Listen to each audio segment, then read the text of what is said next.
వాళ్ళు ఎవరో నాకు తెలియదు, మరి ఎలక్షన్ కమిషన్కి తెలుసో లేదో కూడా తెలియదు. చూస్తుంటే కొంతమంది మైనర్ ఓటర్లా కనబడతా ఉన్నారు.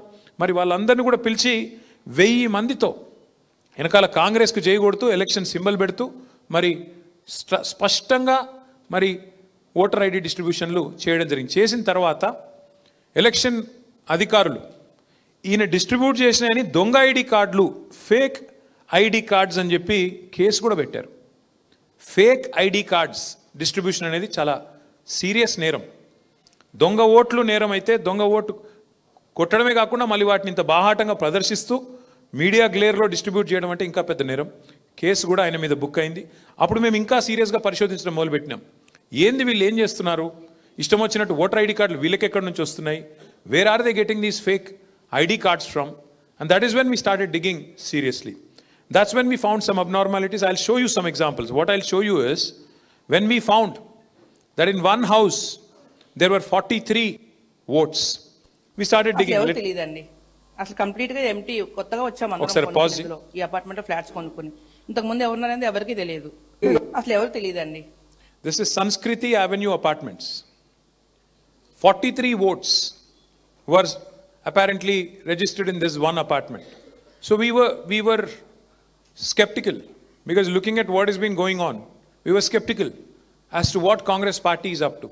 We believe that there is strong collusion among the booth level officers and the local Congress leadership, which has resulted in this spike and which has resulted in a lot of fake votes and also fake voter ID cards being distributed, and an election, and a serious attempt at electoral malpractices.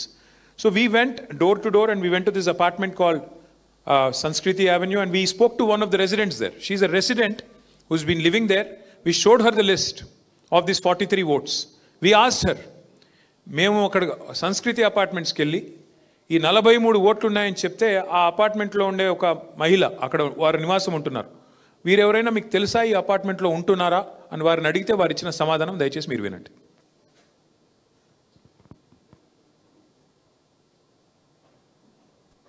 అసలు ఎవరు తెలియదండి. అసలు complete గా empty కొత్తగా వచ్చాం అందరం కొనుక్కుని ఇందులో ఈ అపార్ట్మెంట్ ఫ్లాట్స్ కొనుక్కుని. ఇంతకు ముందు ఎవరున్నారనేది ఎవరికి తెలియదు.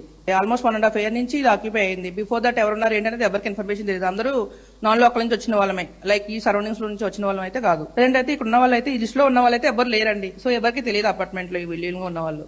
అండర్ కన్స్ట్రక్షన్ నుంచి చూసాం అందరూ, ఇక్కడ వచ్చిన వాళ్ళందరూ కూడా కన్స్ట్రక్షన్ లో ఉన్నప్పుడే వచ్చి చూసాం. బిఫోర్ దట్ ఏ ఇల్లు ఉన్నదని ఎవరికి తెలియదు, ఎవరున్నారు అనేది కూడా తెలియదు.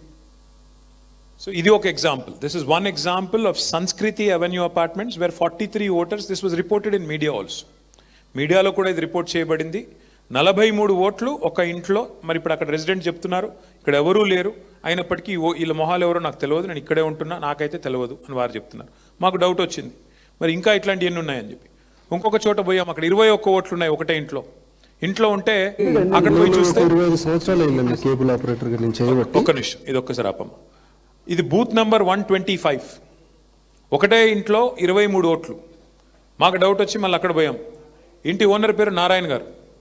ఆ నారాయణ గారు ఆయన చెప్పిన మాట మాకు, మా పార్టీ కార్యకర్తలకి, ఈ 23 ఓట్లలో నాకు ఏ ఒక్కటి కూడా నాకు సంబంధం లేదు, నాకు తెలియదు, వీళ్ళు ఎవరో కూడా నాకు తెలియదు అని వారు చెప్పారు. అట్లాగే అక్కడ ఉండే కేబుల్ ఆపరేటర్ ఉన్నారు, అట్లాగే ఆ పక్కింట్లో ఉండే ఆయన ఉన్నారు.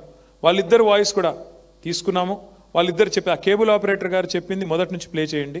ఆయన ఏరియాలో మొత్తం సుపరిచితులు. కేబుల్ ఆపరేటర్ గా నేను చేయబట్టి కేబుల్ ఆపరేటర్ గా చేస్తున్నాను.